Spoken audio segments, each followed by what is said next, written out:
Most people, including Muslims, condemn Muhammad every single day without even realizing it. In general, whenever you say that some act is especially wicked or depraved, you're indirectly condemning Muhammad because he did many of the worst things a human being can do. What I find particularly intriguing is when people condemn Muhammad while trying to protect him from criticism. Take Pope Francis, for instance. Following the Charlie Hebdo Massacre, Pope Francis declared, "One cannot provoke, one cannot insult other people's faith, one cannot make fun of faith." So the Pope is laying it down as a rule that it's wrong and immoral to insult the religious beliefs of other people. But in saying this, the Pope has insulted Muhammad, which is something I thought we're not supposed to do. In case you're wondering how it's an insult to Muhammad to say that one cannot insult other people's faith, let's read a passage about Muhammad's interactions with the pagans of Mecca. The messenger of Allah, Muhammad, proclaimed Allah's message openly and declared Islam publicly to his fellow tribesmen. When he did so, they did not withdraw from him or reject him in any way until he spoke of their gods and denounced them. Notice that the pagans of Mecca didn't have any problem with Muhammad preaching Islam until he started denouncing their gods. But according to Pope Francis, it's evil and shameful to denounce people's gods. Hence, Muhammad stands condemned by the Pope himself. A few pages later, in At-Tabari, the pagans complain about Muhammad's intolerance. They say, "We have never seen the like of what we have endured from this man. He has derided our traditional values, abused our forefathers, reviled our religion, caused division among us, and insulted our gods. We have endured a great deal from him." So Muhammad reviled their religion and insulted their gods, the very things one must never do, says the Pope. Since Muhammad is the pattern of conduct in Islam, it should come as no surprise that his companions followed his example by insulting the beliefs of the pagans.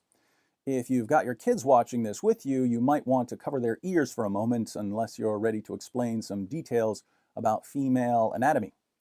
In the following passage, a pagan named Urwa points out that there are only two possible outcomes for Muhammad in his war against his own tribe, the Quraysh. If Muhammad is victorious over the Quraysh, he'll be remembered as a man who slaughtered his own tribesmen. If the Quraysh are victorious over him, his followers will abandon him. Either way, Muhammad loses, so he should end his war against the Quraysh. Not a bad argument. But watch how Abu Bakr, Muhammad's closest companion and the first rightly guided caliph of Islam, responds to Urwa. Urwa went to the Prophet and began speaking to him. The Prophet spoke as he had spoken to Budayl. Then Urwa said, "Muhammad, tell me, if you exterminate your tribesmen, have you ever heard of any of the Arabs who destroyed his own race before you?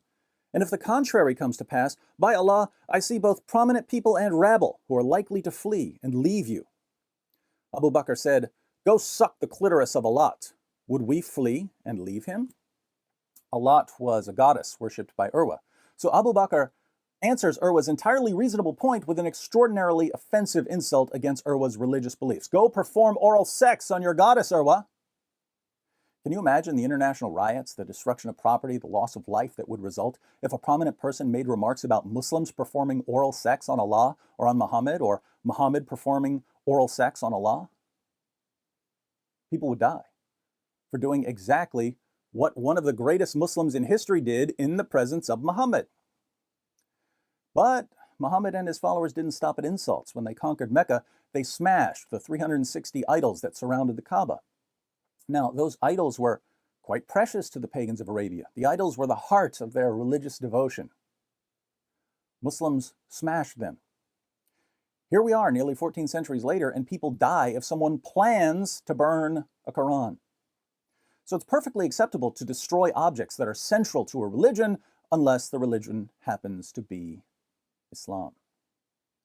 It seems that there are three paths we can take, my friends. Two of them are grounded in moral consistency, applying the same moral standard to everyone.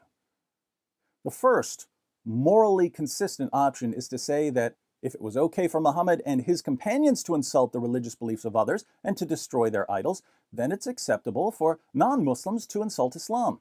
Charlie Hebdo took this path. If we're going to make fun of other religions, we're going to make fun of Islam too. The second morally consistent option is to say, as the Pope has said, that it's wrong to insult the religious beliefs of others. But if we choose this path, we can only conclude that Muhammad was a naughty, naughty boy.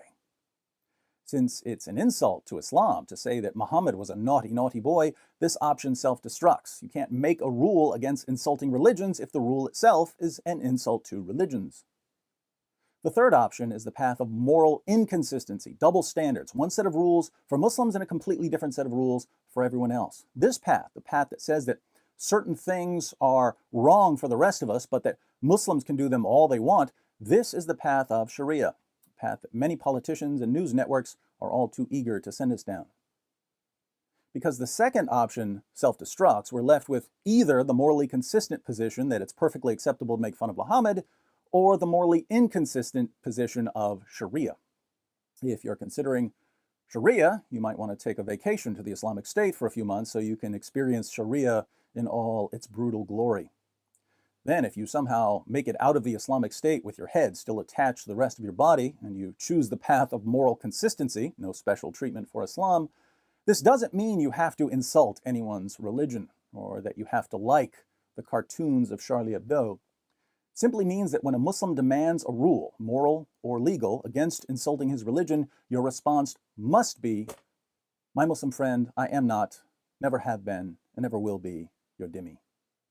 And if you absolutely must kill me for that, I suggest cutting the carotid artery just under the left ear," or words to that effect.